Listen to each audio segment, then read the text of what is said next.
Hello friends, आता आपण बघूया 21 ऑगस्टचा लग्नानंतर होईलच प्रेमचा एपिसोड रिव्ह्यू. रम्या आणि वसू नंदिनीकडे येतात तेव्हा रम्या बोलते, काय गाई, काय हालत करून ठेवली बिचारा नंदिनीची. जे घर तिने जोडून ठेवलं होतं तेच तिच्या विरोधात उभं आहे. आणि ज्या नजरा मायेने बघायच्या ना त्या आता रोखून धरल्या जात आहेत, हो ना. तेव्हा वसू बोलते, जे लोक माझ्या विरोधात जातात ना रम्या, त्यांचे मी असेच हाल करते. आणि ही नंदिनी तर माझ्या रडारड आधीपासूनच उभी होती. तेव्हा नंदिनी बोलते, काय मिळवलं हे सगळं करून. तेव्हा वसू बोलते, आनंद, तुला हरवण्याचा आनंद. तू नेहमी म्हणतेस ना नंदिनी की मी बोलून नाही करून दाखवते, पण ही वसुंधरा काही न बोलताच करून दाखवते. तुला प्रश्न पडला असेल ना नंदिनी की मी हे कसं आणि कधी केलं ते. मग ऐक, कान उघडे ठेवून ऐक. जेव्हा काव्य आणि पिहूला बोलतं करण्यासाठी ड्रॉइंग बुकचा पर्याय सुचवला ना, तेव्हा तुमचं बोलणं बाहेर उभं राहून कोणतरी ऐकत होतं. तेव्हा रम्या बोलते, आणि मी लगेच आईकडे गेली आणि मग तिथून सुरू झाला तुला उद्ध्वस्त करण्याचा अध्याय. तेव्हा लगेच रम्या आणि वसूला ते आठवतं की त्या कशा बोलत असतात ते. तेव्हा रम्या आणि वसू काय प्लॅन करायचं त्याबद्दल बोलत असतात. हे सगळं ते नंदिनीला सांगत असतात की आम्ही कसा कसा प्लॅन केला. तेव्हा वसू नंदिनीला सांगते, तुला असं वाटतं का नंदिनी, पिहूने तिच्या मनाने ते चित्र काढलं होतं स्वतःच्या डोक्याने.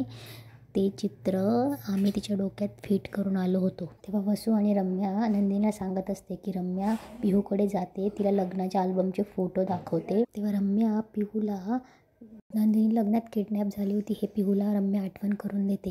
तेव्हा इकडे नंदिनी बोलते की म्हणजे तुम्हाला हवं तेवढंच तुम्ही पिहूच्या डोक्यात पेरलं.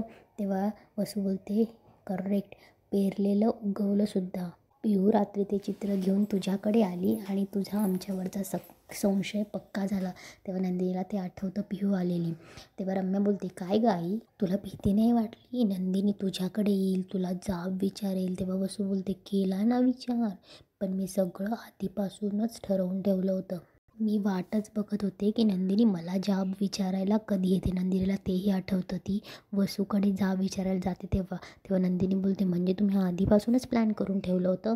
तेव्हा वसू बोलते, हो, खरं तू माझ्या खोलीत नाही आले, मी तुला माझ्या खोलीपर्यंत घेऊन आले. आपल्यात वादविवाद झाले, मी तुला घाबरल्यासारखं दाखवलं, मला भीती वाटली असं दाखवलं. आणि नंतर मीच तुला चॅलेंज केलं की तुला ज्याला कोणाला सांगायचं ते सांग, तुझ्यावर कोणीच विश्वास ठेवणार नाही. आणि मग तसंच झालं, तुझ्यावर कोणीच विश्वास ठेवला नाही. तेव्हा नंदिनीला पिहूला वसूने दम देऊन खोटं सांगायला लावते तेही आठवतं. तेव्हा रम्या बोलते, आणि त्यावेळेस तू तेच केलं नंदिनी.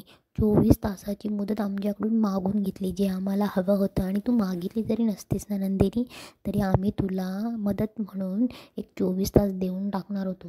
आणि 24 तासात तू कुठला पुरावा आणणार आणि तो पुरावा काय असेल हे मला आधीच माहिती होतं. आणि तू दीपककडे जाणार, दीपकला मीच तयार केलं होतं. तेव्हा वसूला सगळं आठवतं. वसूला किती दीपककडे जाते, दीपकला सांगते की तुझी सुटका मीच करायला पाहिजे असं थोडी आहे. मग तेव्हा दीपक तिला विचारतो की मग कोण करणार. तेव्हा वसू बोलते की नंदिनी.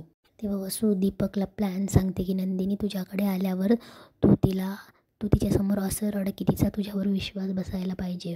तेव्हा वसू दीपकला सांगत असते, जेव्हा ती तुला विचारेल ना की वसू आत्या विरोधात साक्ष देशील का, तेव्हा तू लगेच हो म्हणायचं. पण एक अट मात्र लक्षात ठेवायची. तिला रडून म्हणायचं की मला एक चांगलं आयुष्य जगायचं आहे गं, माझं कुटुंब आहे, मला जी याच्यातून सुटका कर, मला चांगलं माणूस म्हणून जगायचं आहे. तेव्हा वसू सगळा प्लॅन सांगते दीपकला की मी तिथे तू आल्यानंतर माझ्या विरोधात साक्ष दिल्यानंतर मी तुला फोन करेल, आणि फोन केल्यानंतर खिशातनं अलगद बेलचे पेपर खाली टाक आणि मग ते रम्या उचलेल. हा सगळा प्लॅन वसू दीपकला सांगत असते. तेव्हा वसू बोलते, आणि जे पुढे काही करणार असेल ना ते रम्या करेल. तेव्हा रम्या वसू नंदिनीसमोर हसायला लागतात. तेव्हा रम्या बोलते, आणि ही नंदिनी वळूसारखी गोळा करून वळूसारखी पुरावे गोळा करत फिरत होती. तेव्हा रम्या बोलते, नंदिनी आता तुला कळलं ना, तू आम्हाला खोटं सिद्ध करत नव्हतीस, आम्ही तुला खोटं सिद्ध करण्यासाठी हा डाव रचला होता. आणि आता मग या घरचं सुख तुझ्यामुळे बिघडलं आहे नंदिनी. हे चित्र रोज उभं राहील या घरामध्ये, आणि तसं उभं नाही राहिलं ना तर रोज आम्ही उभं करू, असं वसू नंदिनीला बोलत असते. आणि मग मानिनी आणि विक्रममध्ये रोज भांडणं होतील, ती काव्या तुझ्यासाठी माझ्याशी भांडायला येईल, आणि मग हे घर जे तू बांधून ठेवलं आहे ना ते रोज विस्कटून जाईल. आणि मग या घरात जी दिमाखात मिरवेल ना नंदिनी, ती मी असेल, मी वसुंधरा शितोळे. तेव्हा रम्या नंदिनीला बोलते की एन्जॉय लूजर, आणि त्या दोघी जायला लागतात. तेव्हा नंदिनी बोलते की इतक्यात जिंकल्याची मस्ती मिरवू नका तुम्ही दोघी. कारण आजपर्यंत तुम्ही दोघींनी माझ्यातली फक्त सोज्वळ आणि संयमी नंदिनी बघितली आहे. माझं घर विस्कटायला निघालात तुम्ही दोघी. आता मी बघतेस तुम्ही ही घडी कशी विस्कटतात ते. हे घर आणि या घरातली माणसं स्वाभिमान आहेत माझा. आता तुम्ही बघाच ही नंदिनी काय करते ते. ही नंदिनी सीताई होऊ शकते आणि दुर्गाही. आणि तुमचा खोटा मुखवटा फाडण्यासाठी मला दुर्गेचा अवतार घ्यावा लागला तरी घेईन मी, पण तुमचा मुखवटा उतरवल्याशिवाय मी शांत बसणार नाही. खेळातली एक बाजू तुम्ही मारली म्हणून तुम्हाला वाटलं असेल हा खेळ संपला, पण हा खेळ संपला नाही वसवात्या. कारण मी अजून जिंकले नाही आहे. आज रात्री तुम्ही दोघी सुखाने झोपाल, पण लवकरच मी तुमची दोघींची झोप उडवणार आहे. आता एकमेकींना धरून उभं राहा, कारण आता वादळ येणार आहे आणि इतकं बेभान येणार आहे की त्याचा तुम्हा दोघींना निभावसुद्धा लागणार नाही. हे ऐकून त्या दोघी चालल्या जातात. इकडे दुसऱ्या दिवशी विक्रम युगशी बोलत असतो फोनवर. तेव्हा विक्रम फोन ठेवल्यावर मानिनीला नाश्त्यासाठी आवाज देतो. तेव्हा नंदिनी नाश्ता ठेवते. तेव्हा विक्रम तिच्याकडे न बघल्यानं सारखा करतो. तेव्हा नंदिनी बोलते की बाबा तुम्हाला आवडतात म्हणून दाणे घालून केलेत पोहे. तेव्हा तिथे मानिनी येते आणि बोलते अहो तुमच्यासाठी तुमच्या आवडीचे पोहे केलेत नंदिनीने. तेव्हा विक्रम बोलतो हो मग, पण मला आत्ता फळ खावं असं वाटतं आहे, पोहे नाही खायचे. तेव्हा मानिनी बोलते मग फळ चिरून देईल नंदिनी. नंदिनी चिरून दे. तेव्हा विक्रम बोलतो नाही मी असेच खाईल ना, काही गरज नाही चिरायची. तेव्हा नंदिनी जायला लागते. तेव्हा मानिनी बोलते थांब नंदिनी, आणि विक्रमला बोलते की तुम्ही आता नंदिनीच्या हातचं खाणं बंद करणार आहेत, वाळीत टाकणार आहेत तिला. तेव्हा विक्रम बोलतो छे तुझी सून आहे ती, तिने हवं ते करावं, फक्त माझ्यासाठी काही करावं नाही बस. तेव्हा मानिनी बोलते माझी सून तुमची कोणी नाही, अहो असं रूप मी तुमचं पहिल्यांदाच बघते. तेव्हा विक्रम बोलतो मी पण तुझ्या सुनेचं हे रूप पहिल्यांदाच बघतोय. आणि काय आहे अशा बऱ्याच गोष्टी आपण बघितलेल्या नसतात, पहिल्यांदाच बघतो. समोरच्याला त्रास होतो समोरच्याच्या वागण्याचा बोलण्याचा, पण काय सवय होऊन जाते. तेव्हा तुझ्या सुनेला आणि तुला माझ्या वागण्याची सवय होईल हळूहळू. आणि विक्रम जायला लागतो. तेव्हा मानिनी बोलते थांबा, पुरे करा विक्रम, असं एवढं रुसून फुगून बसण्याची काही गरज नाही, संपवा आता हे सगळं. तेव्हा विक्रम बोलतो संपणार नाही, कधीच संपणार नाही. मुळात मी रुसलो फुगलो रागवलो मुळीच नाही आहे, मी दुखावलो आहे मानिनी. तेव्हा मानिनी बोलते तुम्ही काय एकटे दुखावलेले गेलेले नाही, नंदिनीसुद्धा दुखावली गेलेली आहे.